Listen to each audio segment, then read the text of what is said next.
Yo, what is up, everybody? It is I, RageCage20, back with Mr. B. Some Mr. Ballen stories today. We have, I think I said had. We have Neighborhood Killer Does the Unthinkable with mature audiences only, of course. Sounds exciting, but before we get into that, just a little warning. I recently factory reset my computer, so I had to change around a lot of settings, and I messed around with some settings on my recording software, and fucked around with the quality to do like 60 FPS, because I guess it was locking at 30, so maybe that's what that person was talking about when they said the quality of my Path of Exile videos was shit. That could be part of it, and turn the quality from 80 to 100, whatever the fuck that means. So if something looks weird or looks wrong or doesn't work, well, that's probably why I'm fucking with settings. I'll figure it out eventually. And also, I'm not sick, but I'm like, I was sick for like a day or two, and then the next like 3 or 4 days, including today, it's pretty much just been like body recovering from a cold. So if I cough for any reason, clear my throat, blow my nose, I'll edit that part out, obviously, but or what have you, sick sounds, something sickening happens. Apologies, I'm gonna do my best not to like any coughing or anything like that.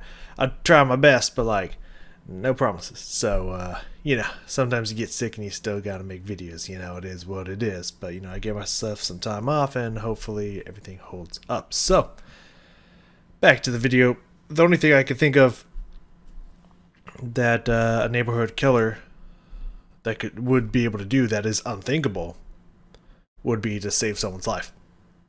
Because like any gruesome, heinous crime and murder and stuff, like, well, it's the neighborhood killer. The normal would be they're killing people in gruesome, horrific ways. That's very thinkable. So unthinkable would be like, well, I wouldn't expect the neighborhood killer to save lives. So my guess is that this neighborhood killer is saving lives.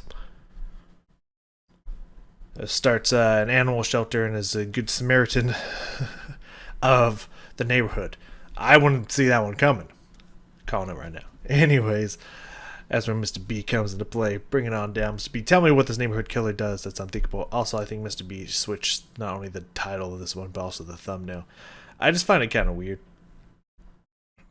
Because it's like, when you release the title, thumbnail, and stuff, you're like, oh yeah, this is good, I like this. And then like you're like, nah, I don't like it, and then you switch it. I don't know, that just doesn't make sense to me. I think just be happy with what you do. Don't try to be a perfectionist, just accept your art. I don't know, that's all I'm saying. Anyways, take it away, Mr. B. See what you got.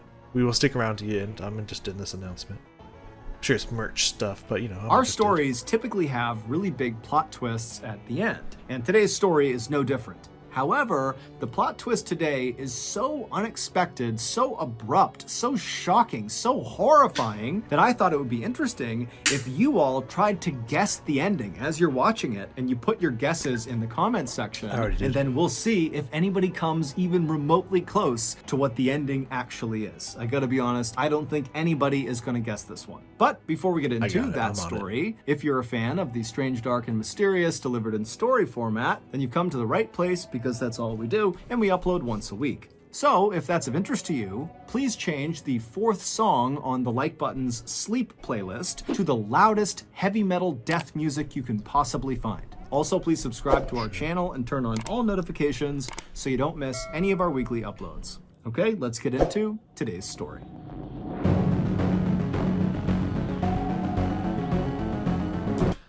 So no, I can't really listen to music to go to sleep, especially if it's a specific playlist that plays similar songs, whether it's straight through or on a shuffle. I can't listen to music to fall asleep, because then I start like predicting what's going to happen in the music, because I know the song or something, and so I'll start kind of like singing the song in my head, and that makes my brain be active and keeps me from going to sleep. So I want to be able to do that in general. But like loud, heavy death metal music, that might fall under the list of stuff I would still go to sleep to. So I'm just putting that one out there. Company party. I was like, big text looks excited. Yeah, anyways, continue.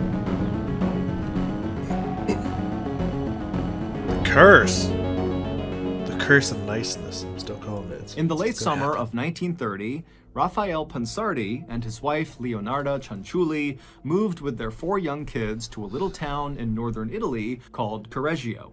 A terrible earthquake had destroyed the family's previous village and killed nearly all of their neighbors. And so this family was feeling very lucky to be alive. But when they arrived in Correggio, they really had nothing and were hoping that, the people of this town will just be very welcoming and generous and kind of help them get set up again. And the people of this town did exactly that.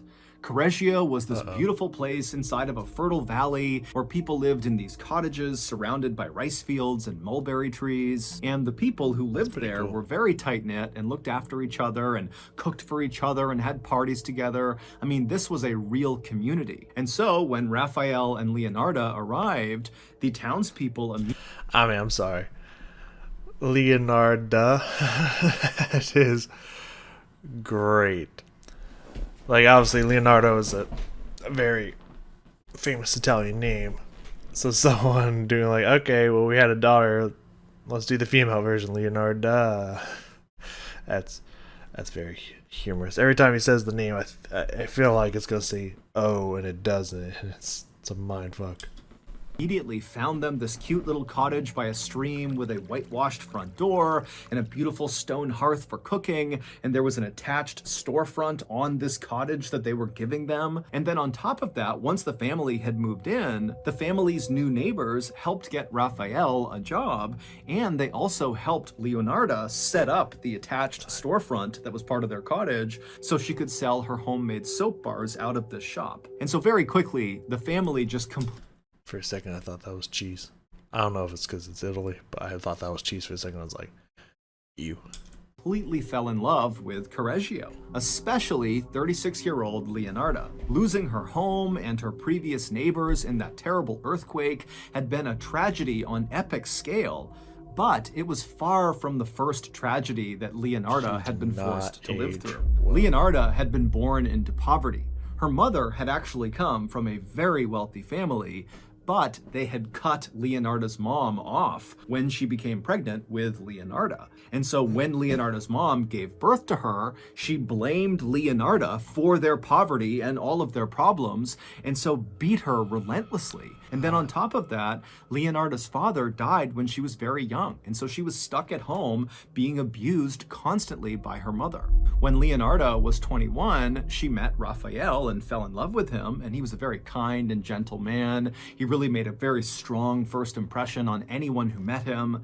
But when Leonarda went to her mother and introduced Raphael to her and said, "I'm going to marry this man, I love him," her mother flew into a rage and then literally cursed Leonarda. She actually out loud muttered this spell and then told Leonarda that because of the spell, Leonarda would have evil following her forever. Now, of course, Leonarda was very used to her mother's terrible behavior, and so she did not actually think she was at risk of this curse affecting her life in any way. But not long after actually marrying Raphael, Leonarda began to see evidence that this Wait, hold on.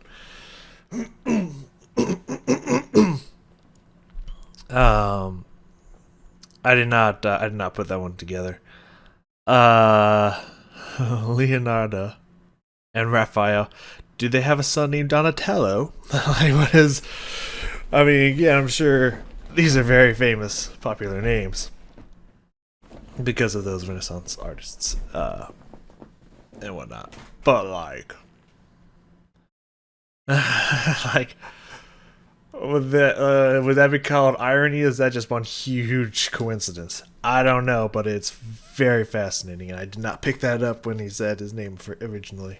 curse might actually be real. It started with Leonarda having these sudden fits of seizures for no particular reason, and then Leonarda, every time she got pregnant, she would miscarry and lose the baby. And so feeling really sad and desperate because all she wanted was a family, Leonarda actually went to a fortune teller in hopes that they would tell her that in the future, her life got better, not worse, which to Leonarda meant, the curse was not real if my life improves. But after after this fortune teller took Leonarda's hands and studied her palms, she looked up at Leonarda and gave her grave news. She said, "Leonarda, you're going to have living children, but they're all going to die young. And I see a prison and an insane asylum in your future." This experience totally shocked Leonarda and confirmed for her that her mother's curse must be real. And sure enough, over the following years, Leonarda and Fortune tellers are just bullshit, but you know, whatever you want to believe. Raphael would go on to have 14 living children. What? And 10 of them would die when they were babies or toddlers. And so by the time Like, dog.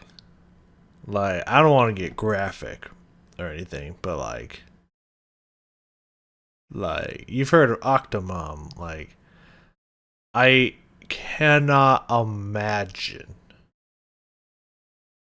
what this lady's privates have gone through. Like, after a couple births, do you just not even feel it anymore? Do they just slide right out? Or like who would want to give birth 14 fucking times? Most people don't like to do it once, let alone 4 fucking teen. No way. Absolutely no fucking way. Wow. Leonarda had arrived in Correggio with her family in 1930, she was absolutely petrified that her last 4 precious children would die because of this curse. And so in order to keep her kids safe, she basically never let them out of her sight, and then she also made sure they always adhered to these strange rules and beliefs that Leonarda had come up with about good and evil that were designed to somehow protect the kids from this curse. But the incredible show of generosity and support and kindness that Leonarda and her family had experienced when they arrived in Correggio had really done something to Leonarda. In fact, it really kind of changed the way she viewed the world. Suddenly, she was less concerned with this curse and how to protect her family from it, and instead, she was just kind of content. She felt safe. She felt happy. The women in the town loved Leonarda and always came by the house to say hi to her and eat some of the amazing tea cakes that she would make. And also Leonarda had become best friends with this woman named Virginia, who was a former opera singer from Milan, who was very elegant and beautiful. And every time she went to a dinner party, she would invite Leonarda. And also Leonarda and her family were becoming financially stable really for the first time ever. Leonarda's soap shop that she ran out of their cottage was really successful. People came from all around to buy her soaps because nobody could make them like she could. And Raphael's job as a clerk was very steady, and he too was becoming well respected in town. And so because of how well this transition to Correggio had been, at some point Leonarda made a promise both to herself and to the universe that instead of focusing all of her time and energy on this curse, which had plagued her whole life, instead she was going to focus on helping the people of Correggio any way she could because they had done so much for her. And that is exactly what Leonarda did, but in a kind of ironic way. Because of the fear Leonarda had for her mother's curse, she had gone to that fortune teller many years ago. And even though the news she got when she saw the fortune teller was horrible, Leonarda had left that experience kind of fascinated with the art of fortune telling and magic and sorcery. It just really appealed to her. And so now that Leonarda was running this very successful soap shop out of her house, there were all these people coming from far and wide that would ask to barter for her soaps. Bartering is like trading one item for another item versus paying for something outright with money. And so Leonarda began bartering with these travelers whenever they had books about fortune telling, about magic, about sorcery, about... All right, here we got... I don't know. I doubt these would be the actual books, but like this looks like some like you know, obviously we have some kind of dark pentagram like stuff here, like possibly some kind of Necronomicon, or maybe this over here. Yeah, this definitely looks like some like old god, ancient Cthulhu shit. Like it is what the books look like this bitch lost her fucking mind. But honestly, I think 14 kids would do that to you. Some people have that, what do they call that? When you kind of go insane and get like super depressed after having a child. Some people get that after just one kid. This bitch had 14. Like, she probably lost her fucking shit. Okay.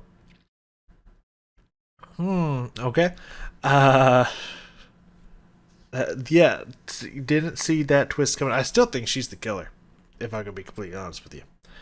Because obviously, Mr. B has done a good job at weaving around and telling this long story to make you forget that the title is someone's killing people. You know, I wouldn't be surprised if she had a hand in killing 10 of those 14, or at least a few of those 14, if you know what I'm saying. So like, I haven't forgot about that. Yeah, I don't know, man. Like, seriously doubt that there's anybody that can actually palm read and tell the future and stuff like that. Don't think it exists, but the fact that you're just like, man, this person must be right, that's crazy. But also, I think a big part of it's probably manifesting this destiny. It's still almost 20-some minutes left. Goddamn. Like, if you keep worrying about it and like dreading it, trying to prepare against it, you're probably helping these things happen. You know, that's kind of how the energies work and whatnot. So just pretty much being like, okay, well, maybe I am cursed, and maybe this is going to be my reality, but while I'm here, I'm going to try to help and do the best that I can for everyone around me until this crazy shit happens and my life inevitably breaks down. Would be a more positive way to go about it. Being like, I'm going to be into magic and sorcery and palm reading. I don't know if that's the way I would go about it personally, but you keep reading that Necronomicon and see what happens. Okay, good luck. How to make potions, about the occult, and after reading through all of these books and learning as much as she could, Leonarda, in addition to selling her soaps, began offering fortune-telling services to the people of Correggio. And it would turn out she was really good at predicting the future, to the point where people in town basically began going to her for all kinds of advice. She helped women find love, she told farmers what crops to plant, she created these charm bags for people and told them they would protect them. She also began creating these herb potions for people when they got sick. It actually got to the point where people trusted her so much that when they got sick, they didn't even go to the doctor. They just went to her. And so very quickly, Leonarda felt very proud of the fact that she had lived up to the promise she had made both to herself and to the universe to always help the people of Correggio at every turn. But more than that, Leonarda was starting to think that this newfound sense of purpose and happiness she was getting in helping the people of Correggio through her various services had finally broken her mother's curse. By 1939, Leonarda and her family had been living in Correggio very happily for almost 10 years, and at the time, Leonarda's oldest son, Giuseppe, was 17 years old. Giuseppe was tall, he was handsome, he had dark hair, he had dark eyes, and all the girls loved him. And Giuseppe and Leonarda had always had a very close relationship. Every day, Giuseppe would come home, and he and his mom would sit in the kitchen, and they would chat for a while and eat some of her tea cakes. But now, in 1939, when Giuseppe was 17, he started to act a little bit different. He would come home, and instead of going into the kitchen to sit with Leonarda, he would just go straight to his room and shut the door. And when Leonarda or Raphael would ask him, hey, is everything okay? Giuseppe would get very defensive and say he was fine and to please just leave me alone. But to Leonarda, it seemed really obvious. I mean, that's just teenage. You know what I mean? He's probably having a bout with some lady out there, You know how the ladies be, especially around the teenagers, He's fine. It's just that teenage angst. Obvious that her son was not fine, and she thought, maybe he has some sort of secret he's keeping, and that's what's making him act this way. He's hurting on the inside, but he can't share it with the world. But Leonarda had no idea what this secret might be. And then one day, late that same year, Leonarda was walking through town when one of her neighbors came up to her and said, "Hey, are you aware that your son Giuseppe has signed up for the military and he's leaving for training in just a few months?" Jeez. Leonarda had not heard about this. People were talking a lot about World War II, which had just started around this time, but Leonarda had never considered that her precious son would go off to fight in that war. But now, Leonarda realized that Giuseppe's recent strange behavior suddenly made sense. This was the secret he was keeping. He had joined the military, and he hadn't told his family. Leonarda turned around and went straight home. She went right into her bedroom, shut the door, and she just sobbed. To her, it felt like her mother's curse was back, and now her precious son was going to go off into the war and he was going to die, unless she found a way to combat this evil that was now following her again. So, pretty positive Italy was not... I don't... on the German side, I don't think Germany had a lot of allies. Like, if even Russia tried to fuck up Germany, I don't think they had many allies besides the Japanese. I'm not really huge into history. That's one of my weak points, for sure. But I imagine it would be to fight the Germans, not join them. How's Italy faring around then? Like, yeah. Well, what side were they going to? I'm pretty sure they were against Germany, but you never know. Still dangerous, no matter what side he was fighting. The first month at betterhelp.com/Mr. Ballen. I've also linked them in the description below. Okay, back to the story.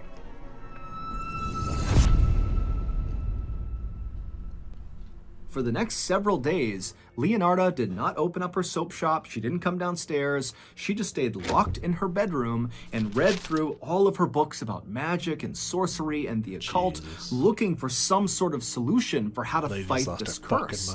And finally, she figured out what she had to do. She read that if she gave something beautiful to the universe would reward her. And she gonna sacrifice up one of her children?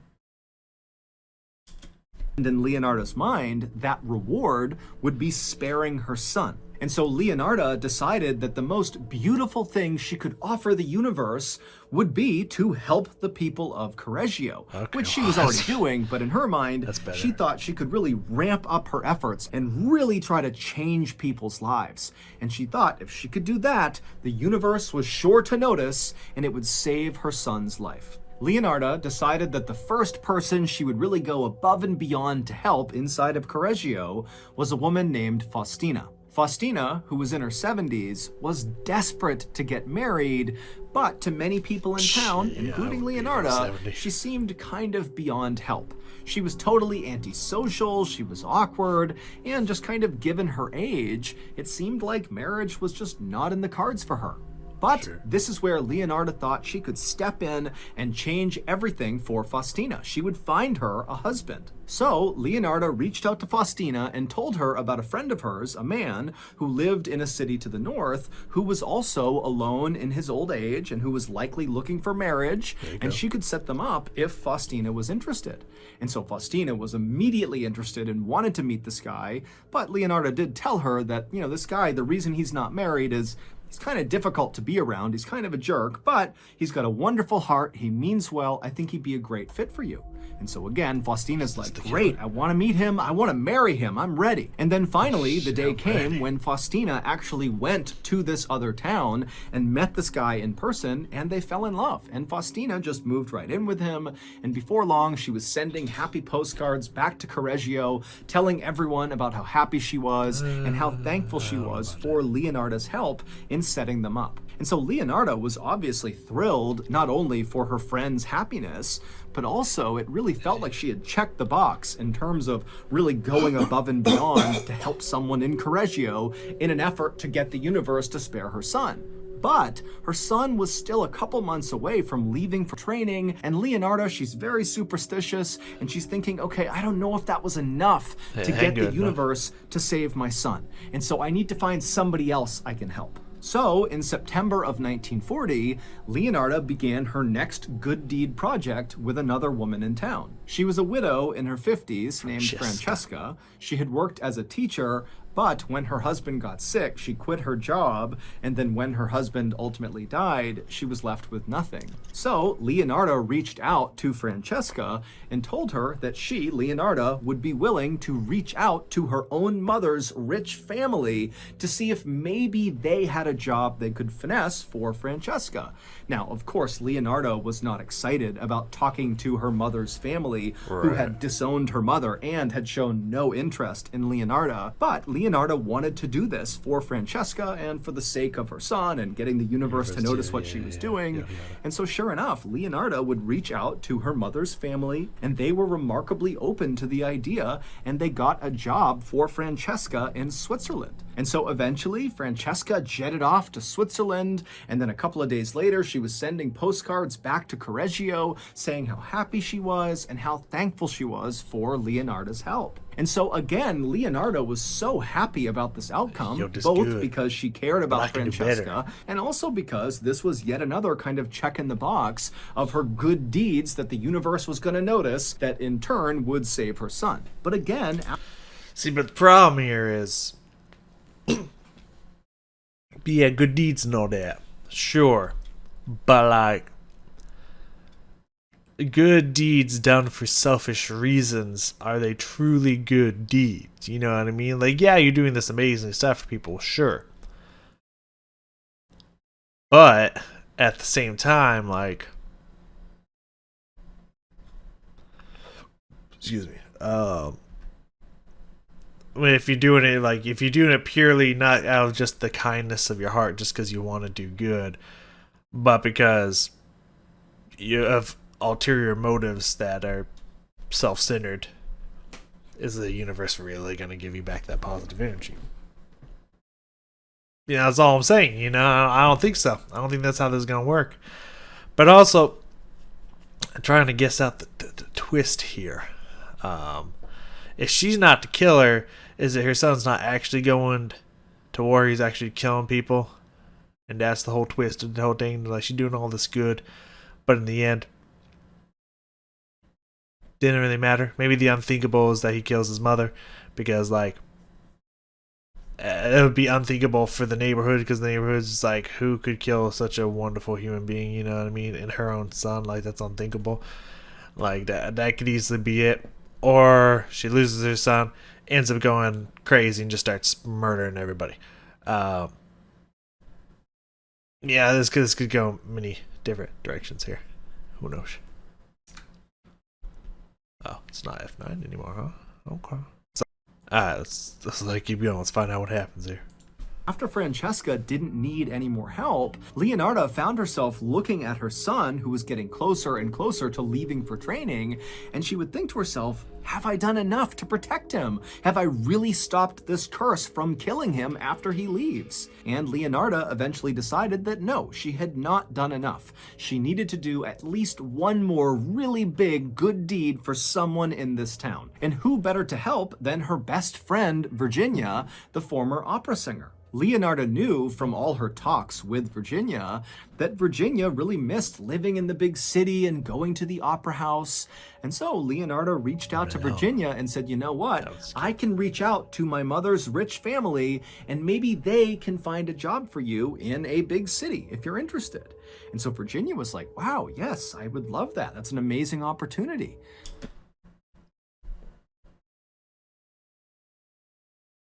Wait. Wait. Wait, wait, wait. Wait. Wait. Okay. Okay, hold on. Wait. I'm not thinking deep enough. I'm not thinking killer enough. I'm not thinking Mr. Ballen enough. All these ladies leaving to different locations and sending postcards back saying, oh, this person was amazing and whatnot. But she's been studying up on the occult and spells, probably witchcraft and stuff like that. My guessing is some of these rituals and spells and whatnot require human sacrifice, blood, organs as offerings to perform, and I bet she's killing these people and performing these spells and whatnot to try to protect her son. Because think about it, they're all leaving town. She's somehow getting in contact with her family, who like, oh, yeah, we absolutely hated your mother and didn't care for you, but you know what? We're happy to talk to you. Here's a job. Nah. It ain't that easy. Man, bad blood in the family ain't never that easy. Like, nah. Nah, she's killing these bitches. Like, she's sending those postcards. 100%. 100%. And so Leonarda again would contact her mother's rich family, and again they came through, finding this job as a social planner for this very rich guy in Florence, Italy, who often funded plays and operas. And so this job was perfect for Virginia. When Leonarda told Virginia about this opportunity, Virginia cried tears of joy. After packing up all of her things, Virginia made a stop at Leonarda's house to say goodbye and thank you, and the two women would hug and laugh and cry. They would drink wine together, and then finally, when it was time for Virginia to go, even though Leonarda was very sad, she was also quite happy, because finally she felt like this good deed was enough to get the universe to spare her son. However, Leonarda, being a very superstitious person, did have one more little thing she wanted to do with Giuseppe before he left for the military. And this little thing was her, Leonarda, bathing her son, her 18-year-old son, with a particular bar of soap, and then she also wanted to feed him a special kind of tea cake that she was going to make. The soap and the tea cake had these special herbs and ingredients and different things she had pulled from her books of magic and the occult, and they would kind of form like a protective barrier both outside and inside of Giuseppe. So, on the same night that Virginia headed off to Florence, when Giuseppe came home, Leonarda approached him and said, I want to give you this bath and I want to feed you these tea cakes. And Giuseppe was not remotely enthused at the idea of having his mom bathe him. He's 18. Yes, yeah. But he knew she was highly superstitious. She seemed pretty emotional about this, and it just seemed like it was extremely important to her. And so he said, okay. And so Leonarda washed her son with this special kind of magic soap, and then she also gave him the tea cakes. And then afterward, even though Giuseppe was really annoyed by what he had just been asked to do, Leonarda was so happy she was practically floating. She felt like she had done everything she could possibly do, and now she could just relax because her son was safe. But soon, Leonarda would learn that that was not actually true. A few days after giving her son the magical last bath and magical tea cakes, the police showed up at the front door of Leonarda's house. And when she opened the door and saw the police, she asked what was going on, and the police would say to her, hey, the 3 women that you supposedly helped that left town recently, they've all been reported missing by their families. They don't know where they are. And so Leonarda, she was totally shocked by this. And she said, no, that's not possible. I write to them all the time. I get postcards that come in very regularly from all of them.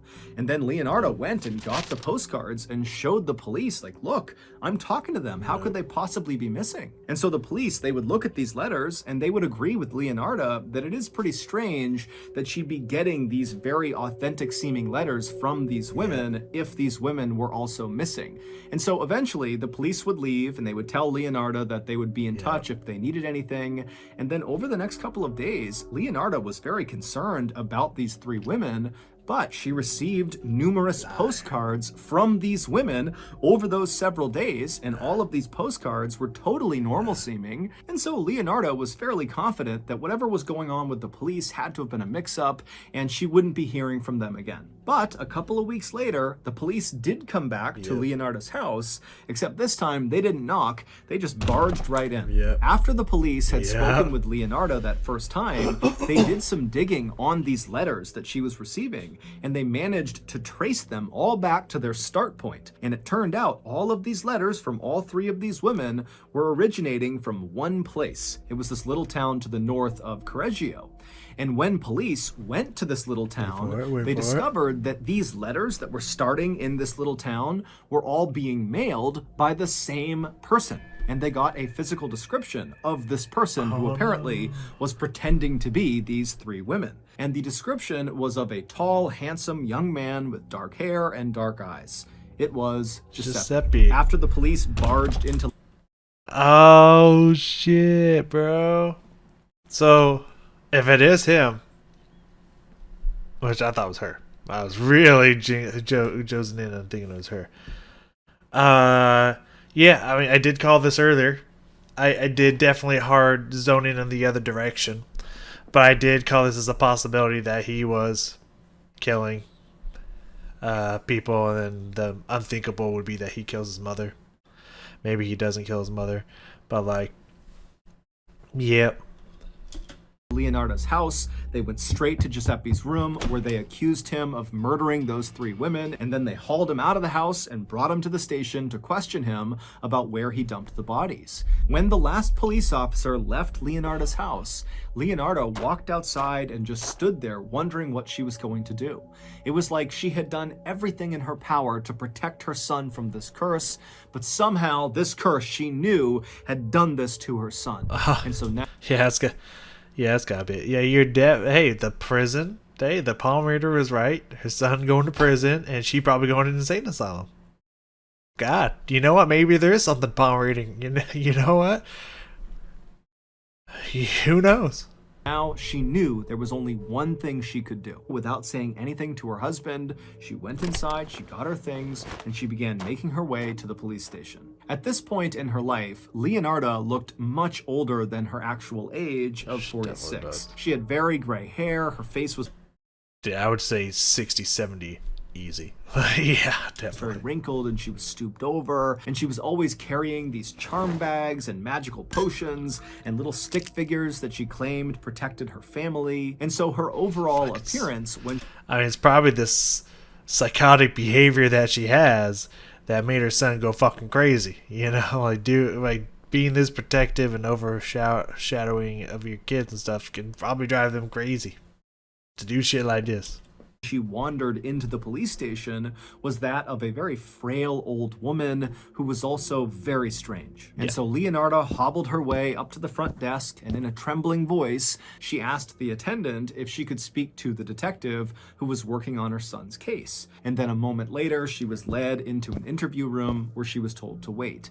And then a little while later, the lead detective walked into the room. He sat down across the table from Leonarda, and he said, "What can I do for you?" And immediately, Leonarda said, "My son, Giuseppe, is innocent." And the detective, when he heard this, he was not remotely surprised. In fact, this is fully what he expected this conversation was going to be. Sure, he knew Leonarda loved her son very much, and of course she was going to say he was innocent. This is what parents typically did in cases like this. But the detective decided he wouldn't try to stop her. He would just let this very distraught mother kind of talk for a bit. He would tell her that he would follow up on whatever she was saying, and then he would drive her back home. But this detective was not expecting the thing. They think we got some switching. I think she's gonna say it was her, and she was telling him to go mail these letters. Whether it's true or not, again, we're coming back to her being the killer. Oh shit, I don't know.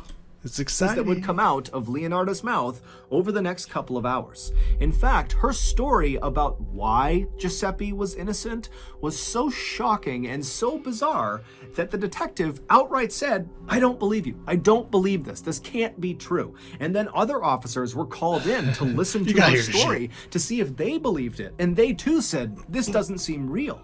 But the police would follow up on the details she gave, and it all checked out. It would turn out She's back good. in late 1939, on the day that Faustina, the first woman that Leonardo pledged to help in order to get the universe to save her son, when Faustina was set to go north and meet her future husband, Faustina stopped by Leonardo's house to say bye. What a And when she was coincidence. in Leonardo's house, something very unexpected happened. Yeah, I was thinking that exactly when like Valentina stopped by. I was just like, yeah, she stopped by and she didn't leave, did she? Like, and like this probably happened multiple times, didn't it? We're coming back to me being right. Let's go. I'm so good at this, you know. When Faustina walked into Leonardo's kitchen where Leonardo was, Faustina was so excited about meeting her potential future husband that her hands were shaking and she was smiling ear to ear. And so Leonardo said to Faustina, hey, you need to calm down. And so she handed Faustina a glass of wine. And so Faustina took the wine and she had a couple of sips of wine. And right away, Faustina started feeling dizzy. And before long, she was grabbing the table just to keep from falling over. It would turn out the wine was poisoned by Leonardo.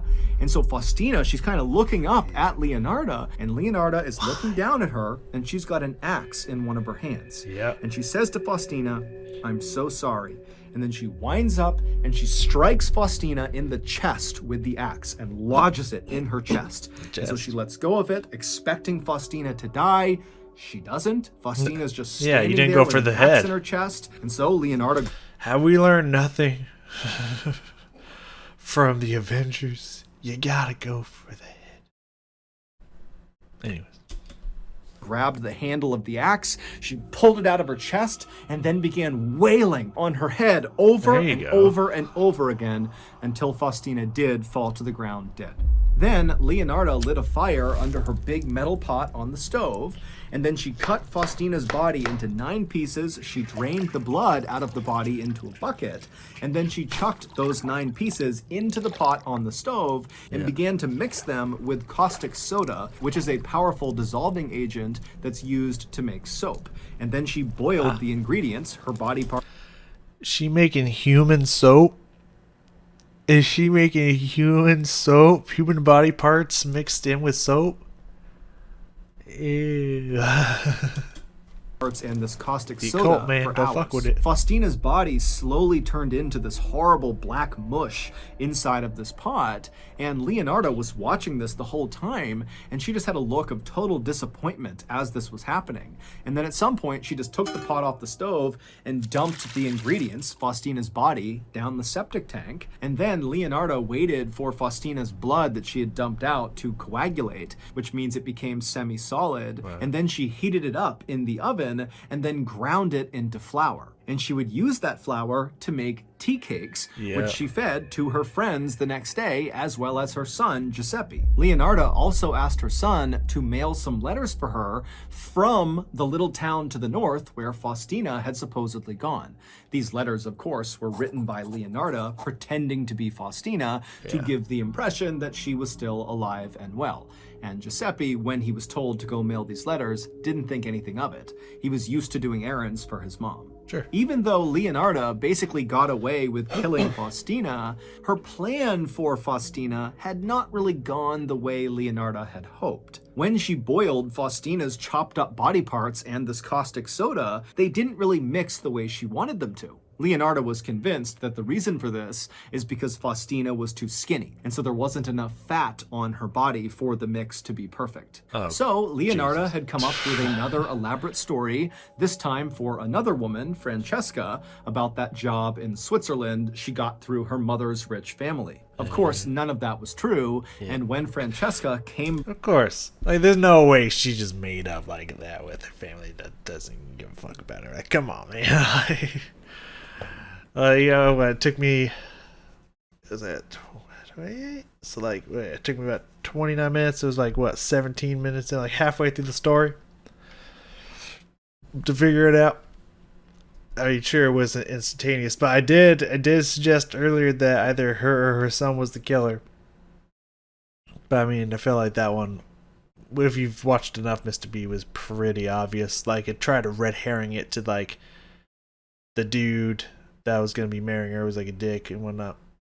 I mean, kind of shifted there, but like, yeah, of course. By Leonardo's house to say goodbye to her. She was offered a glass of poisoned wine, and after she sipped from it, she became dizzy, and then Leonardo showed up with an axe and hacked Francesca to death. But again, when the body parts and the caustic soda were in the pot on the stove boiling together, they were still not coming together the way Leonardo wanted. And so again, Leonardo, with a look of disgust, just dumped the pot down the septic tank and wound up making tea cakes from Francesca's blood. Then the next day, she fed those tea cakes to her friends, as well as Giuseppe, and she also asked Giuseppe to send a few more letters from up north. These letters were, of course, from Francesca. Still feeling totally unsatisfied with how the last two killings had gone, Leonardo moved on to her third target, her best friend, Virginia. And this time, when Virginia came by Leonardo's house to say goodbye, everything went to plan. Leonardo was able to poison Virginia, she killed her with the axe, she chopped her up, she put her in the pot, and this time, the 9 chunks of her body mixed beautifully with the caustic soda. And she bathed her own son, pretty much fully grown 18-year-old son, with soap made out of human. You know how that is? I mean, that is decently unthinkable. Since so many people liked her and whatnot, but like, making flour out of coagulated blood is fucking disgusting. And then making people eat that shit. Fucking gross. Okay. So, yeah. Yeah. Okay. I mean, it's relatively unthinkable. Like, I mean, I could definitely see it happening. Like, it's not the craziest killer story out there. It's definitely wild and wacky, but like, if you really want to think like something you wouldn't think about them doing, it would be doing good. But like, she was pretending to do good, so in a sense, that title does fit there. Like, she did the unthinkable, and that was good stuff, but the good stuff wasn't actually good stuff, and it was psychopathic, crazy shit. So like, that title really does work. That's, you know, I approve. That title really does work for this one because it's unthinkable in both directions, for sure. Yeah. Okay. so after adding Again, a cult isn't usually like oh, send positive energy out there and you'll get positive energy.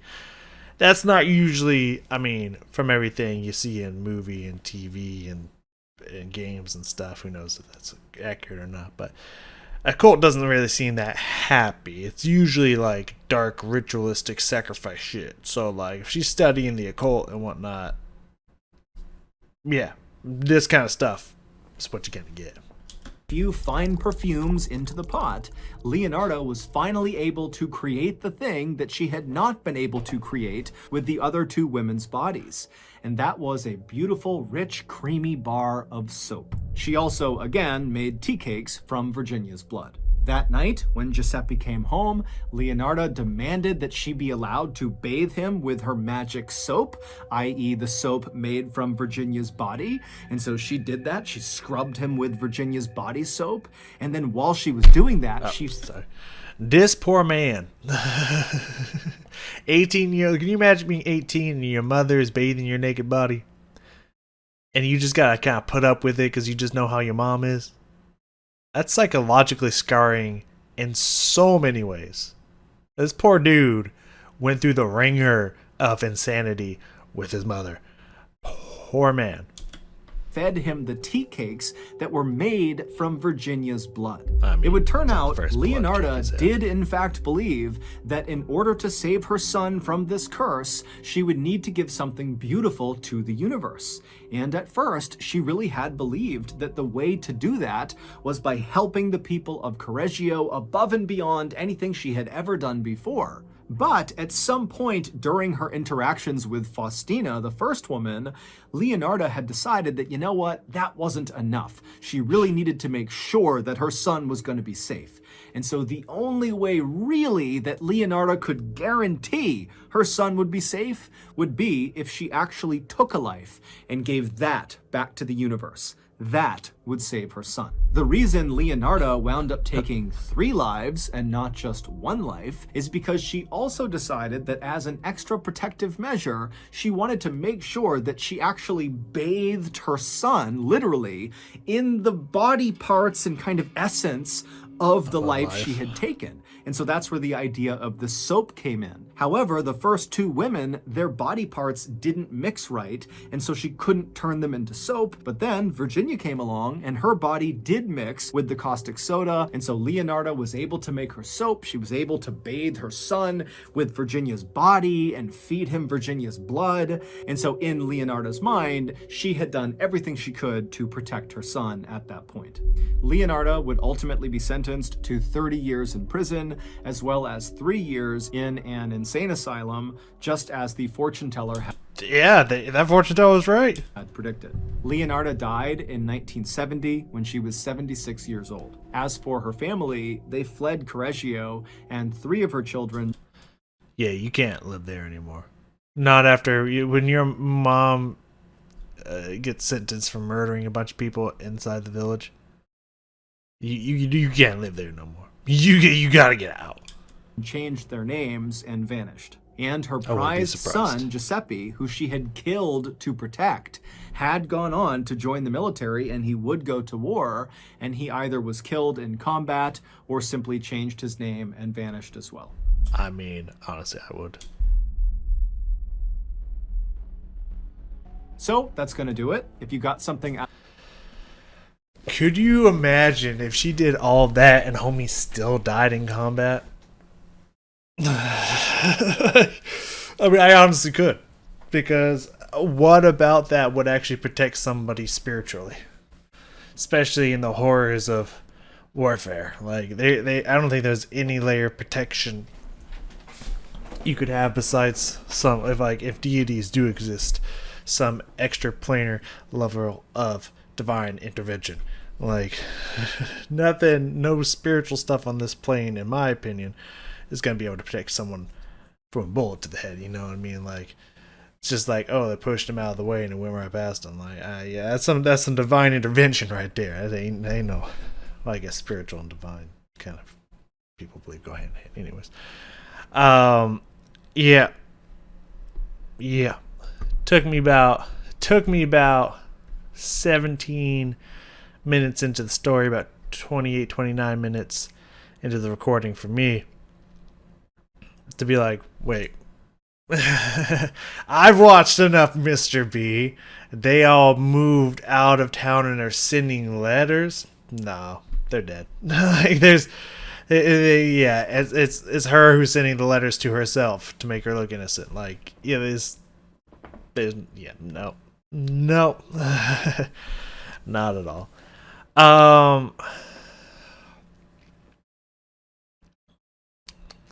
Yeah, if I was all of them, first stuff, definitely leave the town. You can't live there no more. And changing your name, not a bad idea. Really not a bad idea. That one's gonna be known in a huge area around Italy. You don't want to be associated with that name. Poor husband, man. Like, poor kids. I'd say kids got worse than the husband, but also let's not forget about the husband. He's not mentioned in here at all, but Hope's just going to work. He comes home, thinks like, yeah, I got a cool family. My wife a little crazy, yeah, sure, but you know, like, she means well. She's providing a lot for the family. She's doing great. Yeah, she's into some weird stuff, but hey, you know, whatever makes her happy.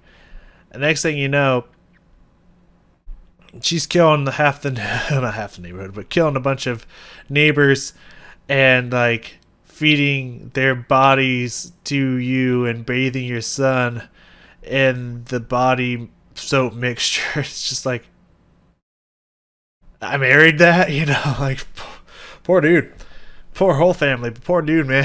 He's got to come home one day and realize that his wife is more batshit than he thought. Like, he knew she was a little crazy, you know. Most ladies are at least a little fucking crazy.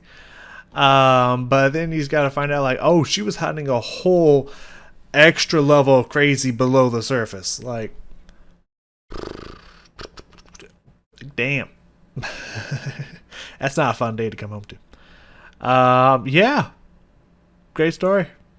Great story. I wonder how many people called it earlier than I did or later. I'll probably go check out the comments and whatnot. But that was... Oh, sorry, Mr. B. Yo, excuse me, Mr. B. You said you had something for me? The podcast, the honor thing. Yes, I do remember that.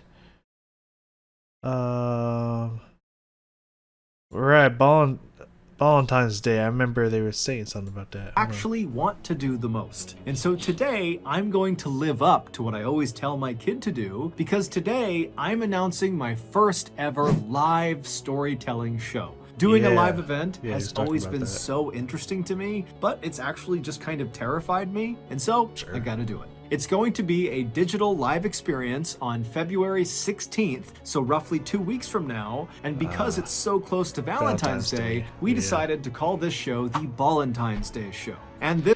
Yeah, because I remember when Umo and Ouija Mac made that Mr. Ballen song, when Mr. Ballen responded in the comments and said he loved it, everyone was saying Happy Valentine's Day. So hey, that's what this means. Okay, now I know. This 1 hour long show will just be me at my desk with no script, telling you crazy, strange, dark, and mysterious stories in real time. If this first show goes really well and people enjoy it and they want more of it, then I think there's a real chance we transition to a full-scale tour where maybe I could be telling live stories in campgrounds or in locations where some of these stories have taken place. I don't know about Skinwalker Ranch. That must be an earlier one that I don't know about. We don't know yet, but it all starts with this first show. So to show your support and to tell us that you want a live tour, go get your tickets now. There's even some really cool special limited edition Valentine's Day merch that you can get as part. That was the beginning of this year. Holy shit, that's recent. Damn, Mr. B. I wonder if he continued to do more. Part of a ticket bundle. Also, I'll be doing a live Q&A after the show that you can get a pass to as well. Go to moment.co/Mr. Ballen to get your tickets, to get your merch, to get your after party passes. Again, that's moment. Yeah, very cool. I hope that went. I hope that went well for him. That's pretty sick. Let's see here. Let's see. Did anyone actually?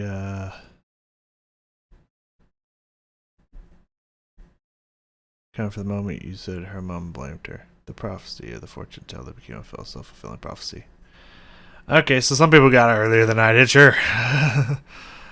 Hearing about the tea cakes, I knew how the story would go down for previous true crime storytellers. Yeah. Thinking she was a good person. Yeah, hey, you know, she tried. Go true is next related. Yeah. Well, fuck me. I was like, damn, I couldn't get before the 30-minute mark, but I wanted to hear the extra stuff, reads and comments. Anyways, yeah, very cool story. Love it. Next one, I think we're going back up or something like that. This was up. We're going back down. What's the next one we're gonna get to, peeps? Way back down here. Yeah, this statue will kill you. I have some interesting guesses and stuff like that, but we can get into that when we get there. So thank you all very much for joining me, and I will see you all